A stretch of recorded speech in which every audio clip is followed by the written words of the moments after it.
ব্রাজিলকে নাচানো বোয়াদ্দি শুধুমাত্র ইসলাম প্রধান একটা দেশের হয়ে খেলবেন বলে সুযোগ পেয়েও যাননি ফ্রান্সে।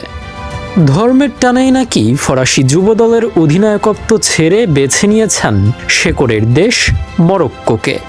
সামাজিক যোগাযোগ মাধ্যমে ছড়িয়ে পড়েছে এমনই এক গুঞ্জন।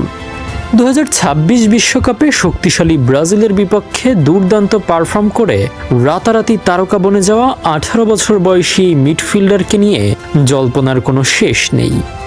ফরাসি ক্লাব লিলের হয়ে ইউরোপিয়ান প্রতিযোগিতায় সর্বকনিষ্ঠ খেলোয়াড় হিসেবে রেকর্ড গড়া আয়ুব বোয়াদ্দির ফ্রান্সের হয়ে খেলার প্রবল সম্ভাবনা ছিল। তবে সব জল্পনা উড়িয়ে তিনি বেছে নেন মাতৃভূমি মরক্কোকে। এই দলবদলের পেছনে ধর্মের চেয়েও অনেক বড় ভূমিকা রেখেছে তার পারিবারিক শেকড় এবং মরক্কো ফুটবল ফেডারেশনের বিশ্বমানের স্পোর্টিং প্রজেক্ট।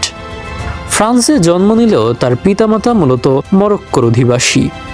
দ্বৈত নাগরিকত্ব থাকায় ইউরোপের সেরা ফুটবল কাঠামোর চেয়ে নারীর টানকেই বেশি গুরুত্ব দিয়েছেন। পাশাপাশি মরক্কো দলের উষ্ণ অভ্যর্থনা তাকে চূড়ান্ত সিদ্ধান্তে পৌঁছতে সাহায্য করেছে। মাত্র 16 বছর বয়সে বিজ্ঞানে সম্মানসহ স্নাতক পাশ করা এবং বিশ্ববিদ্যালয়ে গণিত নিয়ে পড়ুয়া এই বুদ্ধিদীপ্ত ফুটবলার আবেগ সরিয়ে ক্যারিয়ার ও শেকড়ের প্রতি ভালোবাসাকেই চূড়ান্ত গন্তব্য হিসেবে মেনেছেন।